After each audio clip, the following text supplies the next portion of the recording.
Hey, we called it. We are coming off a ugly, ugly week last week. Well, it's mostly me coming off an ugly week. I was 2-6. I don't take full blame for that. The 49ers screwed me over with that stupid safety by Mac Jones, and the blocked field goal return for a touchdown ruined my pick on the, was that Rams-Eagles, where there was the largest man to score a touchdown on a blocked field goal return. So big heartbreaks on last-second scores. Man, when the Eagles were up or the Rams were up 19-7, I was like, well, this is easy. Wow, I'm so happy I picked the Rams. No, but I hate Jalen Hurts, man. Like he's like, oh, by the way, I guess I will pass it to AJ Brown now. And it's like, oh yeah, that does work really well. Do it a little more. Spoiler alert for more things we're going to talk about later. So on the year, Connor is not here, but me, Connor, and Ken all floating around 500. So he's gone. Still, we lost him. I have no idea where Connor is. He just disappears sometimes, man. Probably got more food poisoning. Anyways, Ken and I going to hold the fort down and try to rebound after last week. We had 3 unanimous picks, and they went 1 and 2. I think Chargers was the only one to hit, and that was a nail biter too. Anyways, since Connor's not here, we get to do one of the things I really like is actually talk about the games, because we have, if he's here, it just takes way too long to talk through all the picks and everything. But just me and Ken can absolutely fly through our takes and picks at the same time. So Ken, I'll let you start. How about we start with what we learned from week 3? You were going to do that anyways. Good. All right.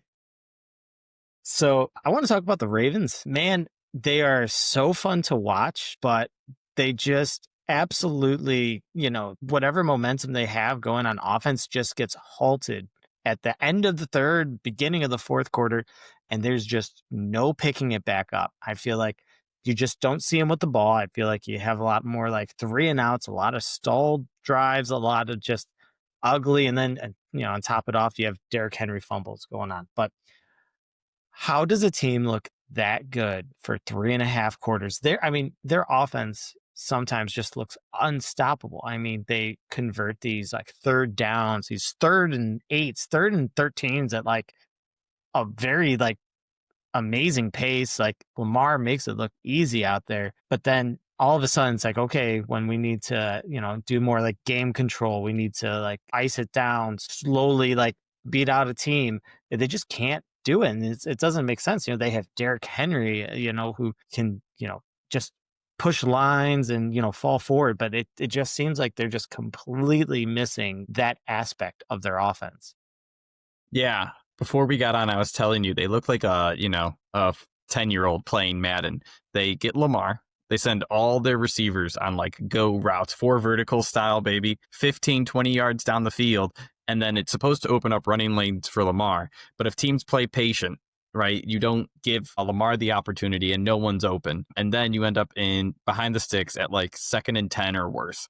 So then those options for running aren't as helpful. They need to start working in that safety secure, we're going to get 5 or 6 yards on a quick slant here and there just to keep, within striking distance of first down. I think is the biggest problem.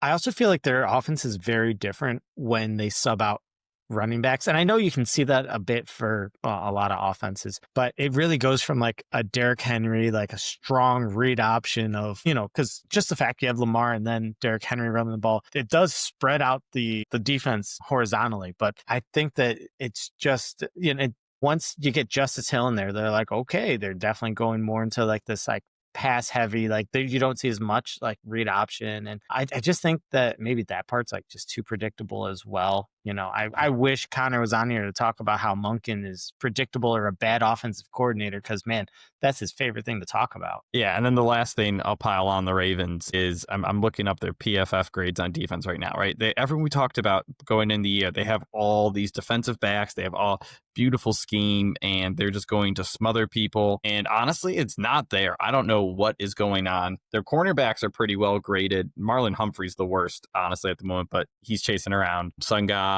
and I think Keon Coleman was the one lighting him up couple of weeks ago. Anyways, like he's had tougher matchups, and just looking at the rest of their defense, it just hasn't been there, which is unfortunate, right? Because that's what I think of when I think of Baltimore is ground and pound, physical, tough defense, going to make it hard on you. But they've given up. They've had 2 real games this year, and they've given up nearly 40 points in both of them. When I was talking about how the Browns maybe aren't a completely awful offense, which I will take back at this point, I was like, hey, we should have won against Bengals, and we played against this Ravens defense that is one of the best defenses in the league. No, sorry. Like you said, they've had tough opponents minus the Browns, and I don't think it's a opponent problem. I think it's their defense problem. Let's keep piling on for teams that are disappointing us. I meant to play this clip for when I was shaming myself at the 2-6 start. Green Bay Packers. You didn't hear it come through? No, I didn't. I hope other people did. Take. We had that last year, so I found it in the clips. So anyways, Green Bay Packers, absolute shame on you for losing to the Cleveland Browns. Absolutely embarrassing that they couldn't produce more points when the Browns didn't move the ball for 3 quarters and then had one real drive thanks to Quinshon Judkins. But he looks like the real prize of the running back draft this year, man. He, after doing nothing, busted out two huge runs to get the touchdown drive. And I was so happy. I bet him to have 70 plus yards, and that actually looked terrible through 3.5 quarters, and then he finally brought it home. Packers, I was hyping them up. I thought they were the best team in the NFL. I thought their defense was the best in the NFL, and I thought Jordan Love and Matt LaFleur were playing a conservative game simply because that's what Matt LaFleur has done in the past. That was not the case, man. Their offense looked atrocious. Matthew Golden started to come to life a little bit. I think he had 4 catches for 50 yards. I expect more out of him still, but I don't know. The Packers offense was just the biggest disappointment of having opportunity after opportunity.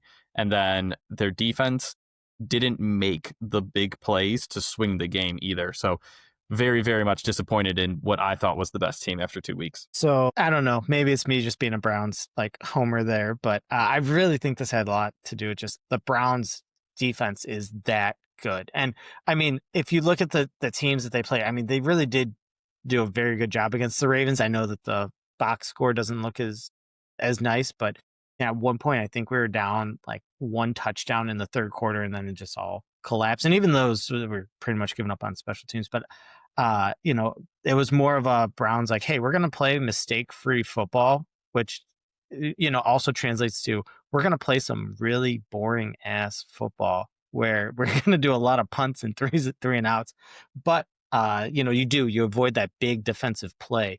And it turns out the Browns got that big defensive play. But I think that this has to do more with the Packers. They played the Lions and Commanders, and I am not impressed with those defenses yet. And then playing a much better one. And we'll talk about them later, but I think that, this Packers defense is everything that, it was supposed to be, plus some with Michael Parsons. I think that they're easily a top 5 defense, and they can still ride that. The question is, they're no longer the NFC favorite type that they were written for as after they really, put the Lions to bed in week 1. Yeah, speaking of different audio clips I just found this one again. Man, tell you what, not many teams have a great victory song like the Browns do. So let's keep going on through things we learned. So Seahawks, after week 1, I was like, dude, Sam Darnold is not it. He had that strip sack fumble. They didn't let him throw. He had 150 yards, and 130 of them were to JSN. I know they have not played good teams, right? They had the Steelers, who are just iffy. I don't know what's going on with them each week. And then the Saints. But Sam Darnold started to look like I can actually lead a team, and our defense is good enough that will make problems for people. And JSN has been outstanding. He is starting to remind me of Justin Jefferson before. No, I only say that because not a lot of other options when Justin Jefferson started with the Vikings, and his quarterback play wasn't great, but he was 100 yards and a touchdown every week. Couldn't stop it. That is a lot of disrespect to Adam Thielen right there. That is a ton of disrespect to Adam Thielen. Adam Thielen quickly left. There was a solid little bit of a period where it was there was a very solid period. I'm just saying. What was it? Kirk Cousins got hurt the one year, and it was Clayton Tooney and it was, I don't even know, Josh Dobbs and Justin Jefferson. So like, yeah, dude, top 5 fantasy wide receiver, 80 yards a game. I got this. It doesn't matter who throws the ball. I get that. I'm getting those vibes with JSN. He was the best receiver coming out of Ohio State, and I think he's starting to show it. I say the Seahawks are good. I wasn't sure how good they would be this year. I was low on them coming in the year. I think I took their under, but I still think they're the 3rd best team in their division, despite the 49ers losing half their team to the IR or some kind of injury, and the Rams choking away a game. But I could definitely see 3 teams from this division making it, and the Seahawks being, a tough wild card out for the first round of the playoffs. I agree with a lot of that. I mean, yes, I was going to talk about JSN here. I thought, it was going to be Kenneth Walker and Charbonnet just hammering it home and a good defense. Pretty boring to watch. A lot of that's kind of right. But there is a part of it where it's just JSN is the best player on that offense. And maybe Cooper Kupp got there and was like, hey man, this is how you do it. But no, he looks the part. I definitely think he took that next step. But I do think that this team is like a defense first like mentality. I think that they're getting anywhere, it's going to be because of that defense. I mean, they've played well. I mean, pretty much every single game. So no, I definitely underrated them. Still, I don't know. At this point, Darnold had a great year last year, and he's doing just fine this year. I mean, maybe it's just some hate on him, but I'm like, maybe he has to do some more. I really don't know what else he has to do. I think I just gotta be like, hey, maybe he's not that bad. You're a Browns fan. You're just always rooting for the backup to take over. All right, next one's all you. I see Cowboys are a cheat code, just not the way we thought. It's a very good branding or title of like a slide somewhere. So that has more to do with like just fantasy and just points like put up. Like we thought that the Cowboys like offense between like Dak, CD, George Pickens, they were gonna like, have a real like good spread offense. They were gonna score a bit. They had the bad defense, and they're gonna be in all these games that are sort of shootouts and maybe fun to watch, but more points, more yards, more like ball movement. No Micah Parsons, so kind of put it like heavy on their DBs. But what we really got was a team that has the absolute worst looking defense in the league that, held it together. Honestly, at this point, I'd have to say that week 1, the Eagles were just like, well, we're not going to pass because we don't have to. And, it's like the first game Thursday night, you're just not getting like the best, of an offense out there. But Russell Wilson got benched 1 week after putting up a career high in yards against this team. And we're at that's after 3 games. One of these games, he threw for 460 yards and then got benched. I think that tells you all you need to hear about what teams actually think of this Dallas Cowboys defense. I think that nobody cares whatsoever that the Giants still have what people think is one of the worst offenses, and I agree with them. And they completely went lights out against the Cowboys. So I think that this Cowboys team is definitely, when I say cheat code, I'm saying this is the boost that every offense needs to kind of, hit the right gear. This is the Appalachian State. This is the Grambling State, of the NFL warm-up and defenses. And is that disrespectful? Yes. But that's what the Cowboys deserve at this point. Caleb Williams was no exception. By the way, yeah, right after Russell Wilson put up career best, and Russell Wilson is a Hall of Famer, career best numbers, Caleb Williams did it the very next week. So you tell me what that says. I was the guy hyping up the Cowboys coming the year as like this great fantasy team, and now CD's gone, and I was so pumped, dude. George Pickens, I had him 100 plus yards at 5-1 odds last week, and he had 44 at the half and didn't get a catch until the final drive for the second to last drive for the Cowboys starters and stuff.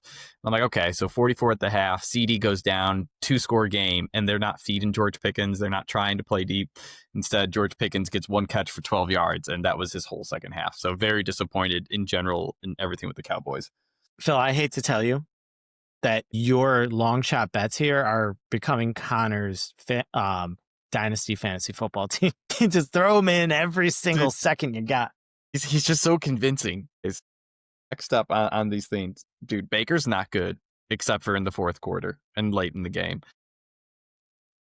I pulled this up from Pro Football Reference. When Baker is leading, he has a 52% completion percentage and a 61 quarterback rating. When he is trailing, he hits 70% of his passes and he has a 126 quarterback rating. like it is the complete inverse of what he was in Cleveland, and it pisses me off because, like, dude, we got rid of him because we couldn't win, and he put up garbage time stats and, you know, beat up on bad teams, and we just got frustrated with it. Now it's like the game's close. I don't know what I'm doing. I'm chucking it to Ibuka, and Ibuka's making monster plays again and again. It's so frustrating because I want to keep betting against him, but I'm starting to learn my lesson of, like, I can't bet against him because he's got Patrick Mahomes in years prior in him right now, where he's like, it doesn't matter. I'm winning the game if it's a 1-score game at the end. So 3-0, 3 game winning drives. Congrats, Baker. I still think you're not actually playing great football, and the Bucs don't look great. You're just doing it at the right time. So 3-0, great for you. Can I ask you just where a few people are right now? What do you mean? Where's Mike Evans? Where's Chris Godwin's? And where's Tristan Wirfs, man? That offense is depleted, and you would never know it because, oh, don't worry, Sterling Shepard's coming. And I got to tell you, like, Bucky Irving, he's, you know, sorry, I'm probably get some hate for this one, but good, not great, undersized back. And I'm proud the good, not great is all based on the undersized part for me. But he is getting everything that he can out of what he's got put together there. And yes, Ibuka, man, when Connor was saying that, man, Ibuka is just the next guy, I'm like, man, this is early. This is quick. No, guess not. I mean, he looks the part. And the funniest part, I know I bring it up every single time. I don't think that Ibuka was ever a number 1 receiver at Ohio State. Ever. So pretty nuts. Yeah. Anyways, moving on. Looking at the Chiefs, I'm getting really sick of watching them because their offense is so bad, and it's just like Tyquan Thornton was cut by the Patriots, and he is like, well, their deep threat. So I don't know if you call them their number 1 receiver or their number 1B to like Juju or Travis Kelce, but like listening to all those names, it's so atrocious, and every time you watch the game, it's painful. They need Xavier Worthy and they need Rashee Rice to be a relevant competitive team.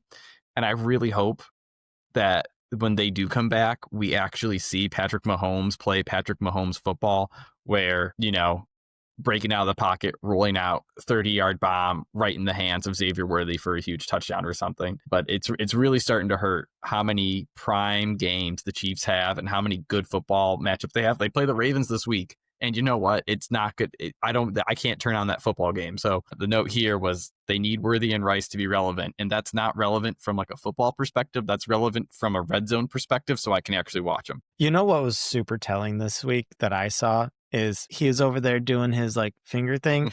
But instead of like being pumped and being like, hey, it was like, it was like the saddest little wave I've ever seen.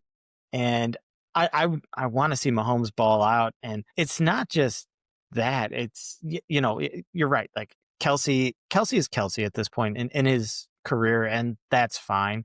But Juju Smith-Schuster is nothing but a reliable guy where he knows where he's going to be. And unfortunately, that is, you know, that's the best he's got right now. Tyquan Thornton is, I mean, he's Timu's version of Tyreek Hill after he has a broken leg. I mean, it's just not there. You're right. Like they need this. They don't have a run game at all.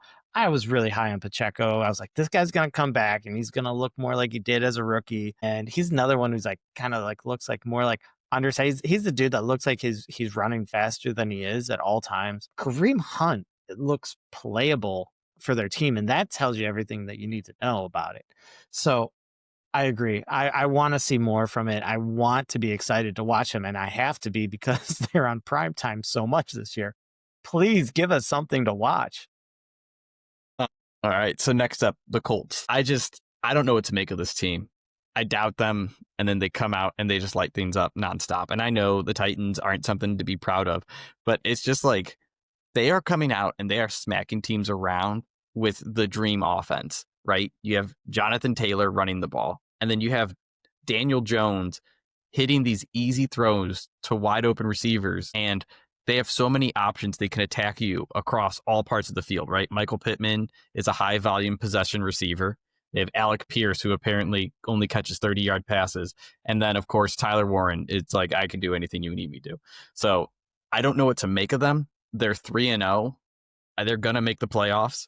I just get I get the feeling they're going to be, that team like the Steelers were a while ago when they were 10-0, 11-0, and they had an easy end of schedule, but they still, there was rumors like, hey, they're playing all teams under 500 to end the year. Is 16-0 on the table? Is 15-1 on the table? And the Steelers ended 13-3 because reality set in. Daniel Jones can't keep doing this. So I'm just confused by what they're doing in general. So I got a few points there. Number one, I don't know if you saw that quote, but Saquon was like, they were asking Saquon, what else do you watch in the NFL? And he's like, I don't care about how anyone's doing except for me, the Eagles, and Daniel Jones. That's his boy. They went through the Giants together, and I just appreciated that. One, you didn't mention that Indiana Jones is probably the coolest nickname of the 2025 season. I absolutely love it. And then also, I'm mad at you and Connor because both of you talked me out of Michael Pittman Jr. He's been a my guy for fantasy for a while. I've always liked him as just a big possession receiver. But man, he hasn't lost it. He's still, Mr. Reliable over there. And look what happens when you have a decent team with a new, fresher D coordinator, and you have some legitimate weapons. Like you said, I mean, Tyler Warren, Michael Pittman Jr., Jonathan Taylor. Let's talk Jonathan Taylor's back to, hey guys, I need to be in the conversation as the best running back in the league because I'm Jonathan Taylor. You put, Daniel Jones in a good system with some good players, and all of a sudden he looks all right. The question is do we have a Daniel or a Sam Darnold type of situation from last year where he's actually going to be good and competitive throughout? Or is this, once again, I compared it last week to the Derek Carr Saints last year where they had a new offensive coordinator, Clint Kubiak looked cool. They looked amazing for a couple of weeks, and then they just fizzled out after there was some tape on them. So hard to say. I don't quite know. I just know that they're in the right division to make a good run. All right. So this next note's yours. You want to give rookies and young players time to develop, as long as they're not Emeka Egbuka? What are you thinking? They need time to develop. Not that I want to give it though.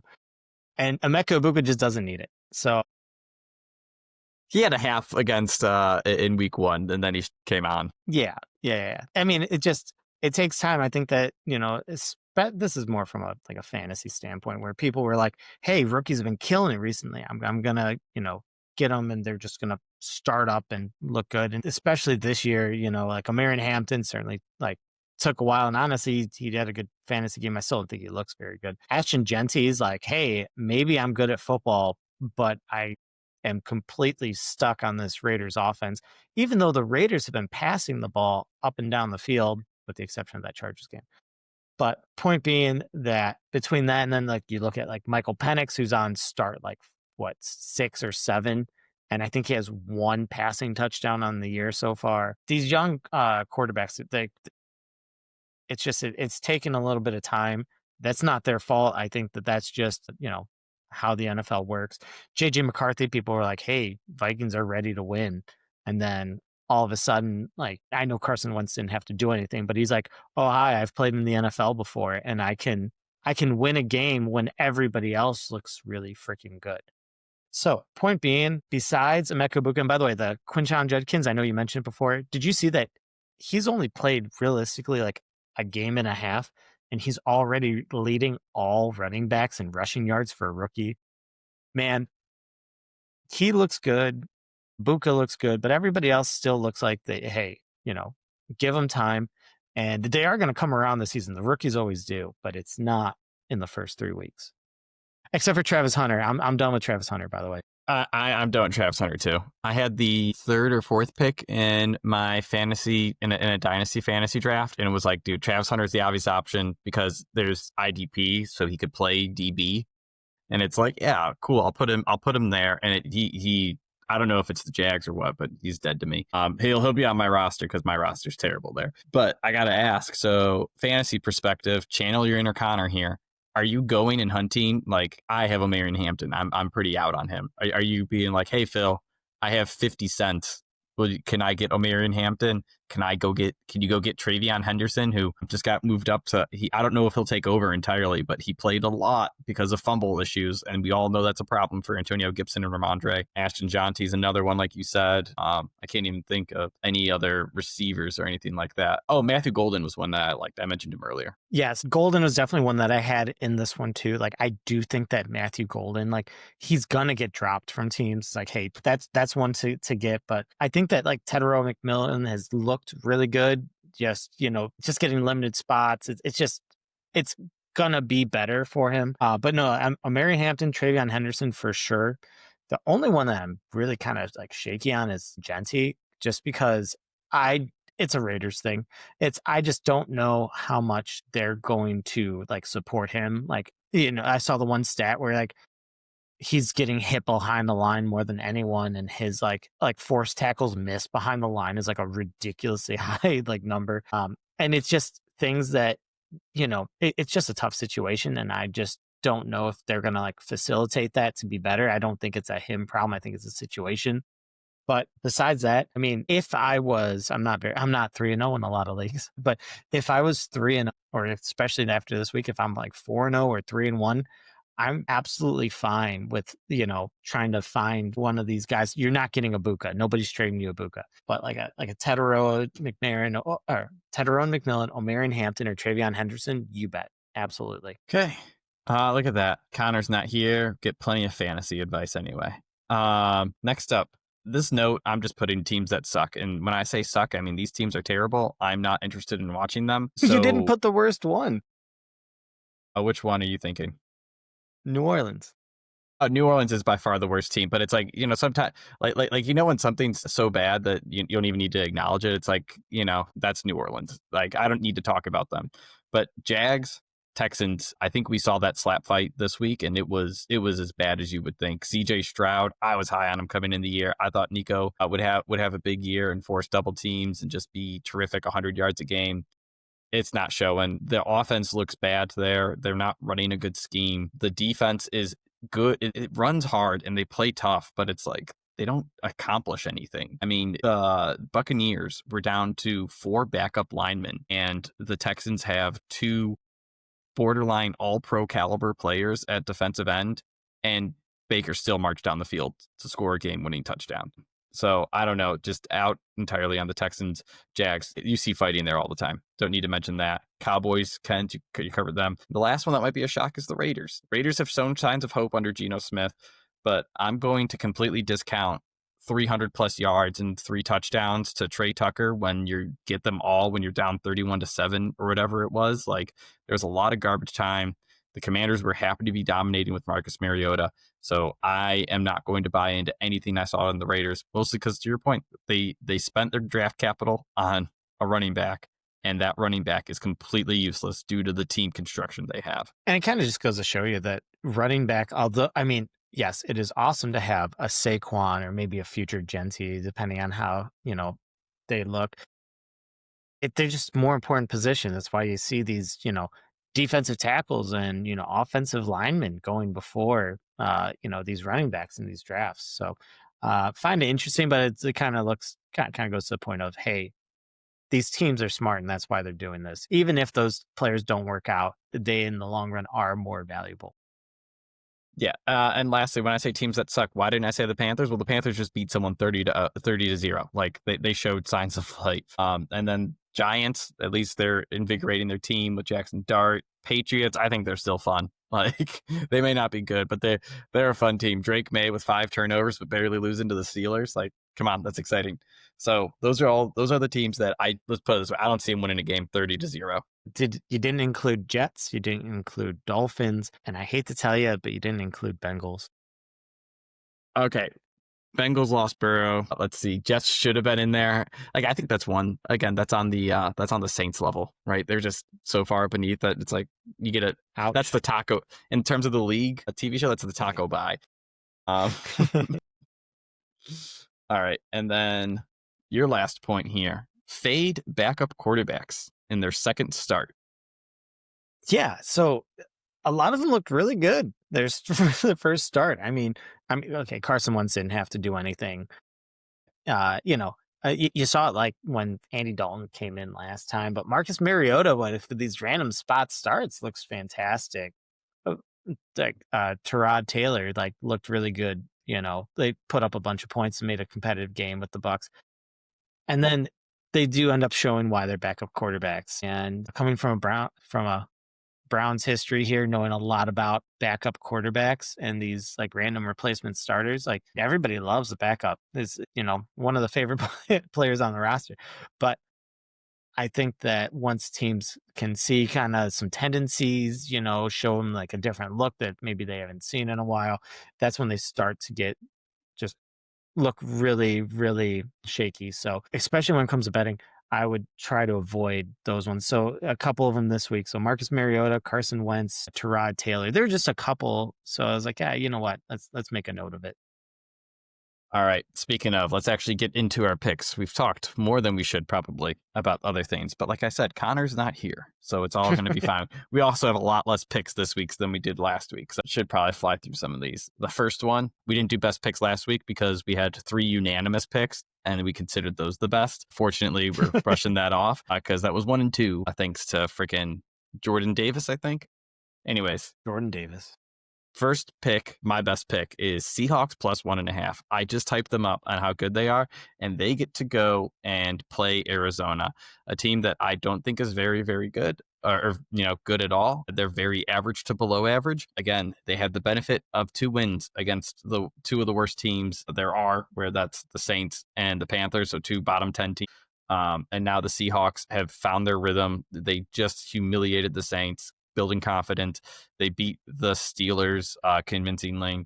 So I think road underdogs for a team that has all the pieces that are better, right? I'd rather have Darnold than Kyler Murray at quarterback, as bad as that sounds. Like, I don't think Kyler's looked very good, and you have to overpay him. Again, money comes into play here. And then receiving options, JSN over Marv, and the run game is just better thanks to James Conner being gone. And lastly, the defense in Seattle is better than the Cardinals. So I'm in on Seahawks crushing this one.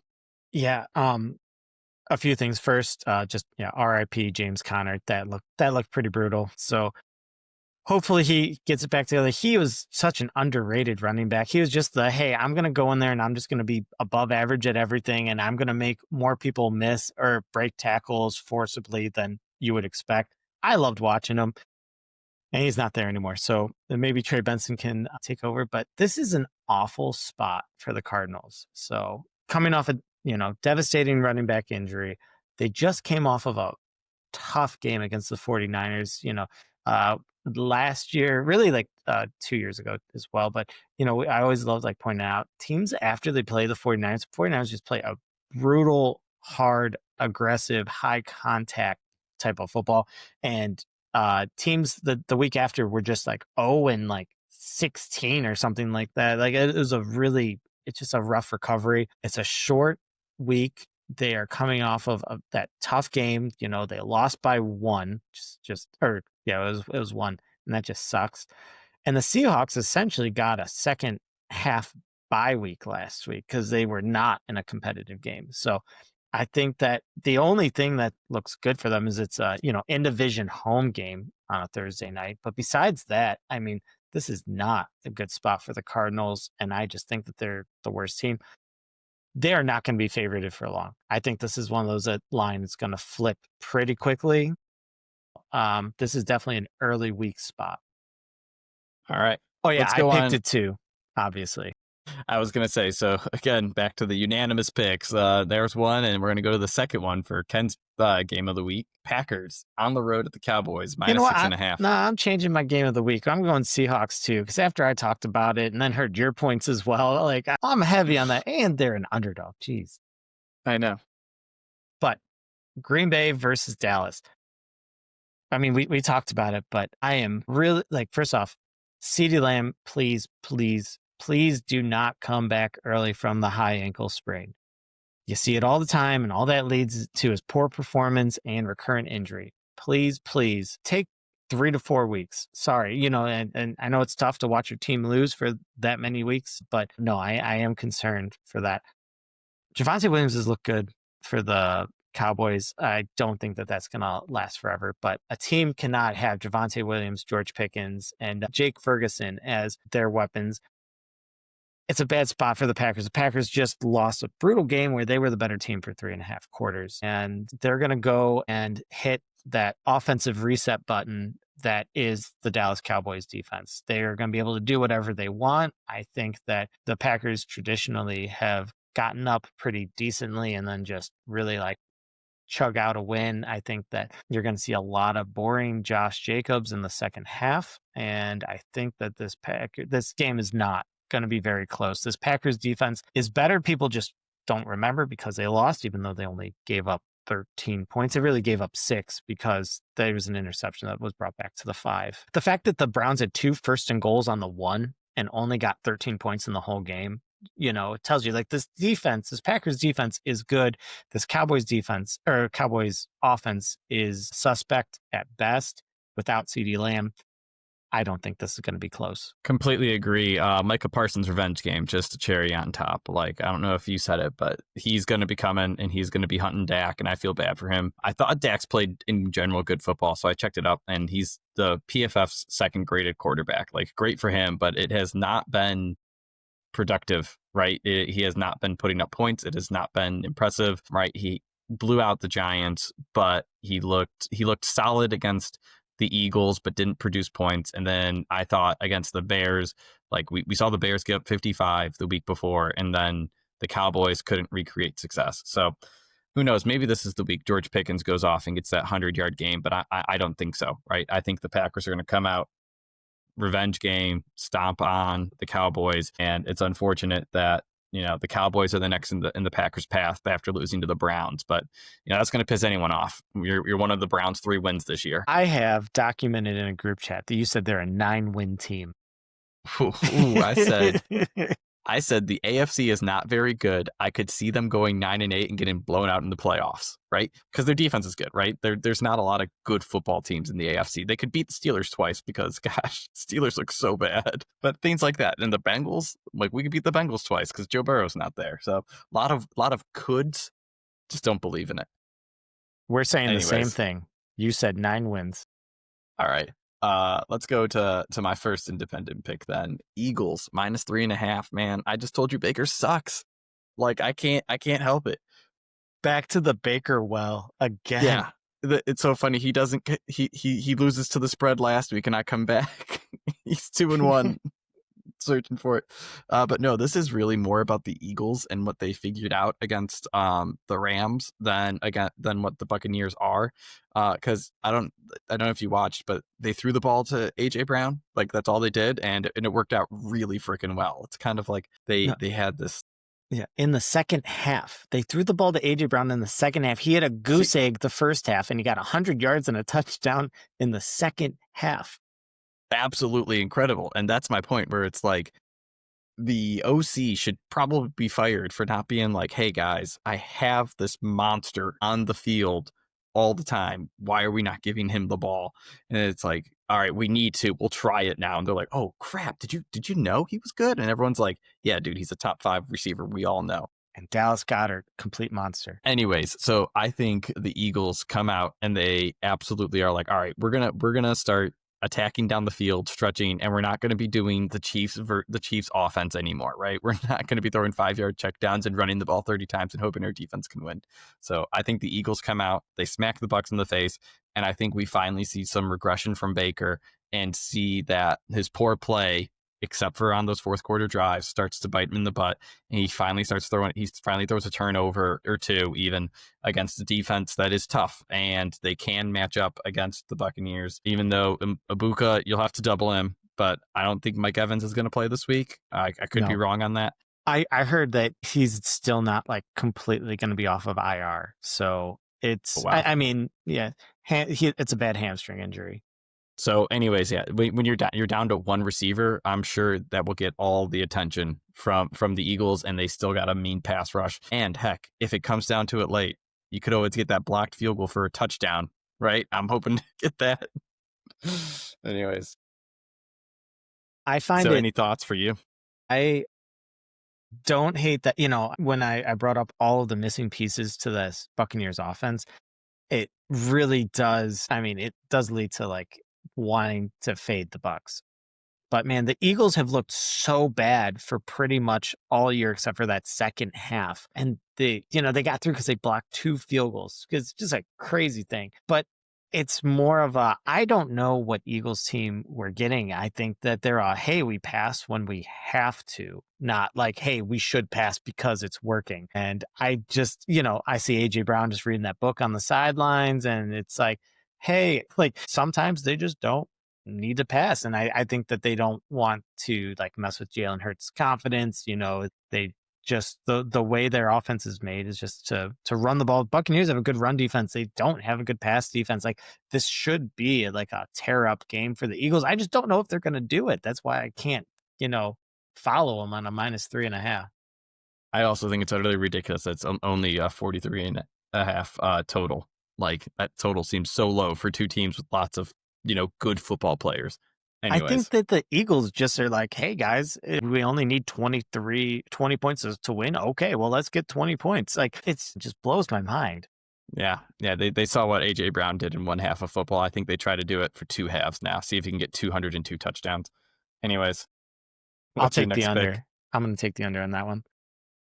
So I'm surprised. Did you just not take this? Because I'm also doing it, but Chargers -6.5. So the Chargers are playing the Giants at the Giants, and the Giants have proven to be a pretty inept offense. Once again, going back to the whole nobody cares what the Cowboys think or what you do against the Cowboys. Nobody seems to mind whatsoever. They are switching quarterbacks. We're getting Jackson Dart against a Chargers team that looks pretty primed to be a competitor in the AFC. You get the Chargers defense that has looked pretty lights out, that completely shut down Geno Smith 2 weeks ago, completely shut down Pat Mahomes in the first game. And they definitely looked good. We're more opportunistic against the Broncos last week. But this is hey, the Chargers are going to take advantage of some type of mistake that a rookie in his first start makes. Yes, I think that Jackson Dart and Cam Scatterboo running a read option does look pretty good. I love watching Cam Scatterboo, but even just the name, man, the Cam Scatterboo sounds like the guy who's going to like hit you and then drag you 5 yards. But I don't think that this is going to be close. I think that this is going to be a nice welcome to the NFL. And nope, the Giants are not going to have Jackson Dart prepared to be ready to start. We are only 3 weeks into the season. It's a long season. I don't know. This is one of those ones that I feel is like a bit of a trap. The Chargers just came off a big, kind of a like close victory that big shouldn't have been that close. Yeah, but it's like they controlled, like that felt like a Chargers game. They controlled the game for 95% of it, and the only things they did wrong was let Courtland Sutton run down the field a couple times, and he caught 2 or 3 huge passes, and it flipped the game. I could see Malik Neighbors doing something similar. I liked Jackson Dart when in the preseason. I think this is like me overvaluing a rookie quarterback in his first start, and I'll probably hate it.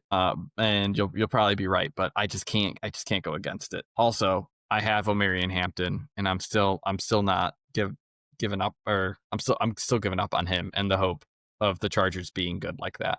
I did say, or good on the ground, that is. I did say Justin Herbert MVP potential last week, and I still think that's true, but man, last week being so close against Bo Nix, who got 9 first downs total. Like, are you serious? But Anyways. that kind of goes to my, like, I think the Chargers defense was good. Yeah, they gave up some like big plays. I just don't see that happening with against a rookie quarterback, even though Bo Nix is pretty much a rookie quarterback.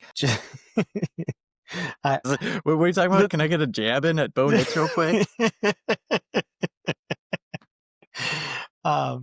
No, I will see. I think that these are two different weight classes, and I honestly just don't see why you pull Russell Wilson just yet. Not based on he deserves to play, just based on why are you starting Jackson Dart against the Chargers defense? So I think next week they have an easy game too. It makes no sense. I think it's the Saints. I don't like it. Oh my God. Smash his confidence so you can build it back up. I think the punishment we should have, like if we make bets amongst us on the show, is that loser has to wear the Bo Nix jersey and you have to wear it backwards so it says Nix across your chest when we record the next day. I love it. All right, so my next pick, Colts at Rams, under 49.5. Guys, this is the highest total in the NFL this week. It is utterly ridiculous to me, and it's not because of how, like, these teams are both loaded and playing very well when they throw the ball, but they don't want to. Like, Sean McVay and Shane Steichen will gladly line up, and they will run the ball 25 times each this game.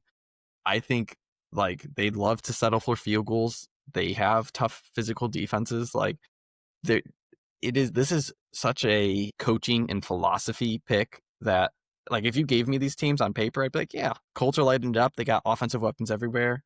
Rams are lighting it up. They got Puka and they got Devontae Adams. But when you get into, like, the coaches and their mindsets, they are happily going to come in and just, play physical, long drives, and just bleed that clock. And I don't know. I think Colts will actually kick some punts, and I think that will do it. And we will have under 49.5 again. This does not have the right to be the highest total of the week. So really betting against that. I don't know when Kyron Williams became like, hey, I'm just going to do this like ground and pound, like 4 yards a carry. Like give me like 20 carries for like 68 to 75 yards and like it work. But I mean, I agree with that. The Colts offense definitely like ran off of some like big plays. And honestly, it's Jonathan Taylor. Huge fan, Jonathan Taylor. But the Rams, up until like 2 weeks ago, they had some run of were you the one telling me where it's like 4 games in a row of during the regular season where they gave up less than 10 points to opposing teams? Like that defense is just good. I just don't know. This is a big I don't know about the Colts. It's hard to lean like one way or the other. The Rams being -3.5 favorites against a 3-0 team that like has come off of several impressive wins is just a weird number. So there's not a lot of respect for the Colts in this whatsoever. So I don't know. I'll be honest. This is a game I really want to watch. I think that you have one. If the Rams are conference contender, the Colts are. I don't know if they do end up. I mean, they're going to end up in the playoffs, but like if they do end up in making a run, it could be fun. So 2 interesting teams. Do you have any more picks? Am I crazy? Yeah, you got one. I see it. No, okay, so wait. All of the bold ones. Oh yeah. So by the way, I was like leaning towards I think it's 7 different unders. I'm undefeated on unders so far this year, and so if I bet them all, I'll make a ton of money fast. They're just super like underrated. I'm not sure, but yeah, heavy on that. But one of my sort of upset picks, also with the under, is Bears Raiders -1.5. Yes, I'm picking a team that has looked awful and are favorites. It's because they are at home and they're playing Chicago. Now, Caleb Williams and Roma Odunze are not Dante Culpepper and Randy Moss for the Vikings. They're just not. And they have looked really good recently. And once again, this is because people have the Cowboys illusion that was a real defense that the Bears played last week. It was not. The Raiders offense has looked somewhat like play. Well, the Bears have, I think, had a pretty decent defense, and minus giving up 50 points to the Lions. That was just disrespect they put on them there. But I think that this Raiders offense can move a little bit more. I just don't think that, Jency's a tough one, but I think that Geno Smith has actually looked like a real NFL quarterback so far. And I think that Caleb Williams has the illusion that he looks like a quarterback, and it's going to go away pretty soon. This is more of a fade on the Bears than it is me thinking that the Raiders are a good team. Yeah, I think like 2 weeks ago, embarrassed. Last week, Bears stunned with a bunch of trickery. I think they ran. I forget the offense, where you line up the quarterback in the slot and you run pitches to him when you want to throw it. I can't remember. It's the if you pay attention to the offseason news, it was the one Sean Payton's. He coached his kids and he couldn't figure out the defense, so he called Bill Parcells for like 8th graders football to figure out how to stop it. You got 2 Hall of Fame coaches scheming against him, and I think he still lost. That's funny. Anyways, like Ben Johnson got real cute, got a lot, went into his bag, and they tore up Matt Eberflus for the Cowboys, who was the former Bears coach and coordinator or defensive leader. Like they pulled out their bag. Sad. Yeah, they pulled out their bag for the guy who used to coach Caleb. It's one of those things where it's like, yeah, I still don't think Caleb Williams can run an offense, right? It's just not there, and you can only the Houdini tricks you don't have that many week to week. You come up with new ones along the way. And also, to your point, like, I know I said the Raiders suck. Geno Smith can put up numbers, and I'm not buying into the fact that the Bears defense is that good. And I think Geno Smith could put up good numbers, but I just can't. This one, like, I think it will be a sneaky good game to have like all the fantasy players in. Because, like, one way or the other, there could be big play touchdowns. Trey Tucker, DJ Moore, Roma Dunze, heck, Luther Burden, and Dante Thornton, like, if you want rookie long shots. But I just can't see. I can't predict either of these teams because the Bears are ones that is slowly trickling down to my suck list. I also have the 47.5, and I do think that you can see some of those big plays. I just don't think we're going to get a whole game full of offense. And 47.5 is just a large number. That's me just really not liking that part of the number, even though the Bears have gone over that twice, but that's because they gave up 50 once and the other time they played the Cowboys. I think this is all inflated based off of last week. All right, next up, we have my pick for Ravens at Chiefs. I got the under 48.5, and let me tell you, the Ravens we just said, look disappointing on offense when they are forced to maintain and sustain drives. And the Chiefs have been very, very good on defense, actually. Very, very solid and good at containing what the Ravens want to do. They've played against Lamar Jackson a lot. They have similar scheme and personnel to meet him the way they met him in the playoffs. And then in terms of the Chiefs, we talked about it a little bit ago, right? And it was just like, yeah, dude, the Chiefs aren't good offensively. I wouldn't be surprised if we look back at this game, the Chiefs have under 16 points, right? I could see a touchdown and 2 field goals or something, but I am not seeing the Chiefs put up a lot of points. Again, this is another game. It is the second highest total of the week at 48.5. I'm just not buying that these two teams are going to want to come out and light it up or even have the ability to light it up. So I know obviously the Ravens, they have potential to do that anytime, but the Chiefs just won't let them. So I think, again, 48.5, way too much. Yeah, I completely agree with you. I think that kind of going towards it, the Chiefs can tend to play slower. And I do think that they do more like game control in these, like, Chiefs, Bills, Chiefs, Ravens, even Chiefs like Chargers games, like these high stake, good team games where they just essentially, hey, we're going to play slow. Then the other team, for some reason, like, okay, we're also going to play slow. And it's making for a lot of boring games, as we were talking about. But I just, it is. So Ravens can make plays. I don't know if they will against a good team. And I just don't think that the Chiefs are capable. If they were capable of doing anything else, I don't think their leading rusher would be Pat Mahomes right now. And I think it's Pat Mahomes by like quite a bit. Yeah. Again, why I want Pat Mahomes to have some speed and talent on the outside. When he breaks out of the pocket, he doesn't do a 5-yard run, right? I want him to see him throw 30-yard bombs. All right, so we have covered all of our games with official picks, I think. I think we can just do what we did that one time when Connor wasn't here. We're going to go one by one through these remaining games. If you have anything to say, feel free to shout it out. I feel like unless there's things you want to call out. Yeah, I feel like you didn't even mention my actual under picks. Those were all the bold ones. The bull. I totally thought it was the other way. It doesn't matter. I like them all. I'll Man, power through okay. these real quick. Can we No, start we with? can go. You go. I have things to say about other games, but go ahead. All right. Commanders Falcons. This is just an absolute line number spot where the Commanders, once again, Marcus Mariota looked great. I don't think Marcus Mariota is going to play. I think that we're going to see Jaden Daniels back. I also think we're going to see him a little bit limited in his running. Combine that with injuries to Terry McLaurin, injuries to, or having this hodgepodge at running back because Austin Eckler's out. Interesting that I didn't think he meant that much to the team, but I don't have any trust that they're going to regularly run the ball. Falcons actually do have a good run defense. It just didn't show up last week. They didn't have a good pass defense. I just don't know if the Commanders are going to be able to take advantage of that, especially, I mean, in the off chance that Marcus Mariota is going to play. But I think this is more just a bet generally on the under. Like, I mean, it's going to be Michael Penix again. He does look just bad at this point. There are weapons on that Falcons team. I like Drake London. Kyle Pitts has looked all right. I like Darnell Mooney as a second receiver. Man, like Bijan Robinson and Tyler Algier are one of the best 1-2s. I can't say that after the Lions game on Monday night, but I mean, there's a lot of weapons that you like on this Falcons team, and man, they just have not been able to put it together.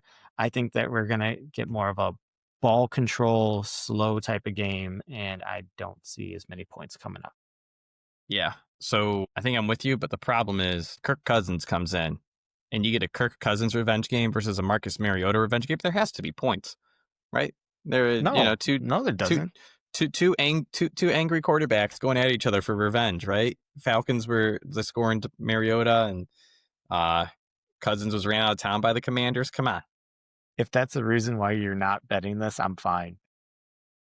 No, this is one of the ones where it's the Falcons have burned me, and I've believed in them, and I know the second I start going against them, it's gonna bite me in the butt. And also, I was a high on the Commanders last week, and I do think there could be a step back. So I don't know. It just too much unknown for me on this one. Now I don't have a pick on this, but I am super excited to watch the Browns at the Browns at Lions now. So we just saw Jared Goff tear up I guess the running game of the Lions, tear up the Ravens defense, and the Browns have absolutely actually stifled anything that anyone wants to do offensively, right? Bengals want to throw to Jamar Chase and T. Higgins, they couldn't. Ravens want to run the ball with Derrick Henry and Lamar, they couldn't. Packers want to run the ball with Josh Jacobs and throw vertically, they couldn't. And now the Browns line up again and have a team. Lions want to run the ball.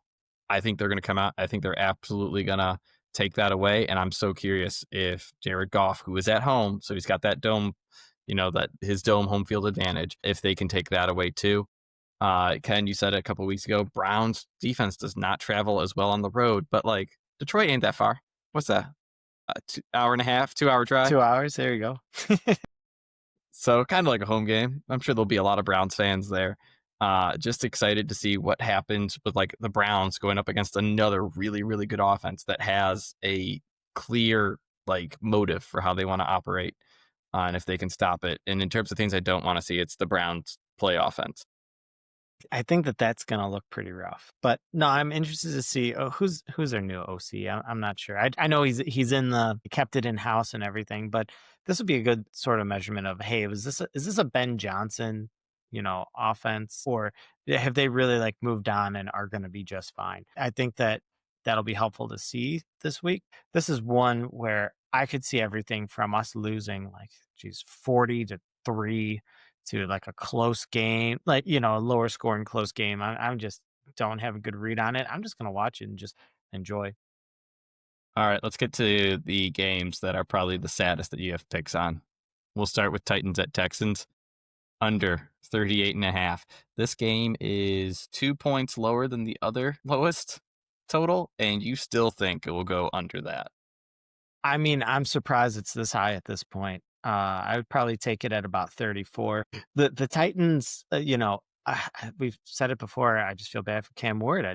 They can't get much going whatsoever offensively, and defensively does not matter because the Texans are so like far off. I'm hoping that like Christian Kirk can help them like look a little bit more like a real offense, but like I think that just the lack of a line and lack of any type of like run game is just really like getting to them, and it obviously is a little worse. I mean, I think it's gonna be some type of snooze fest. I think the highest score you possibly see out of this is 20-17.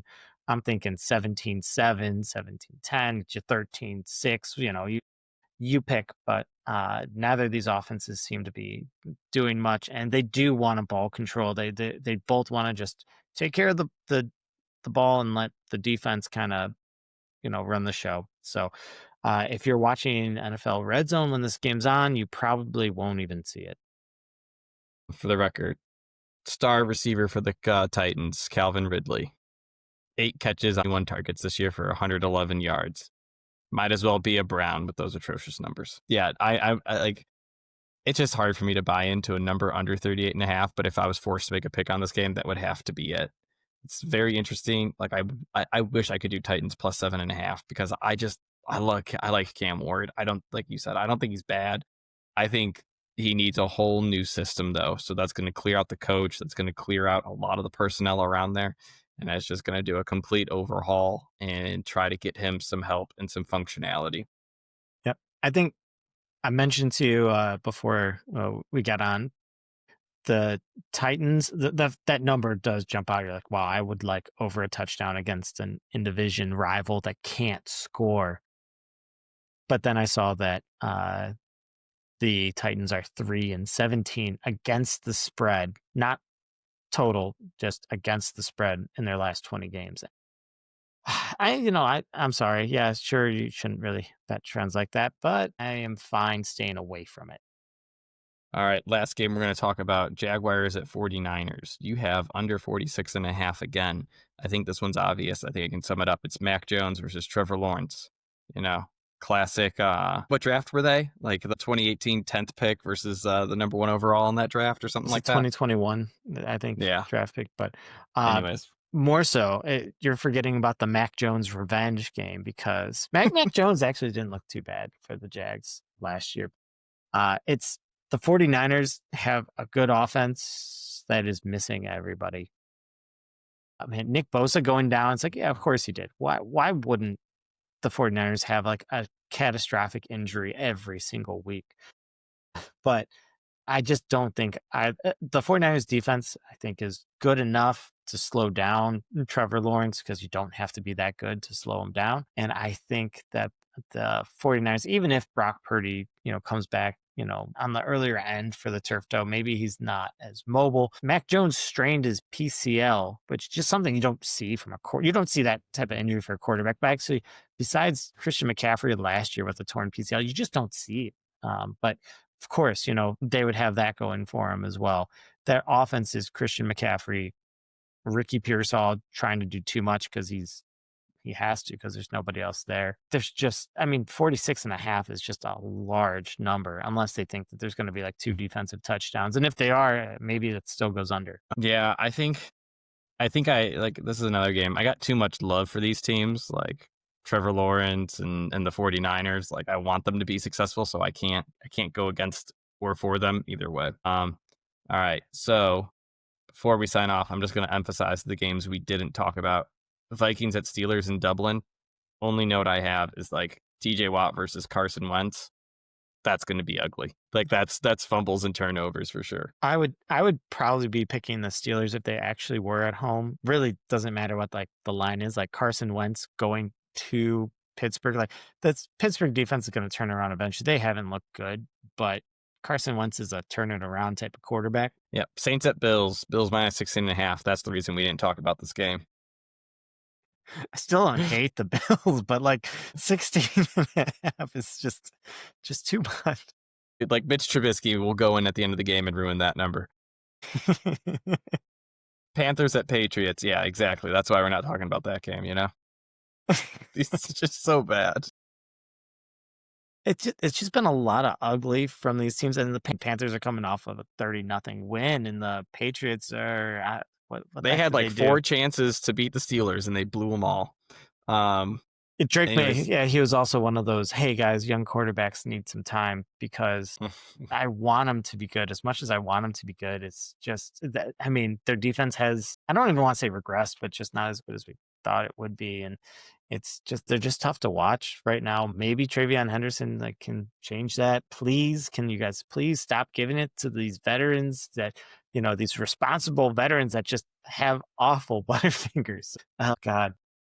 And then last two, the Monday night doubleheader. You would think it's a Thursday night doubleheader based on how these teams have played. Jets at Dolphins and Bengals at Broncos.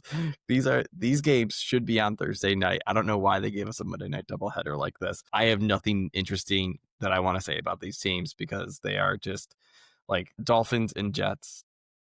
Congratulations. You're battling for like, you know, a high pick that the Browns will trade you for. And then Bengals at Broncos, like, yeah, you guys have the two like worst performing quarterbacks in terms of we let these guys throw and they still aren't doing well, right? Most teams when their team quarterbacks can't throw, they don't give them the right to throw. So it's just the fact that there's a bunch of backup quarterbacks in. I'll be honest, I don't know if it makes a difference for the Jets, but you know, Bengals Broncos, they had that good game last year with, you know, Joe Burrow coming out in like a must win. Like that was awesome.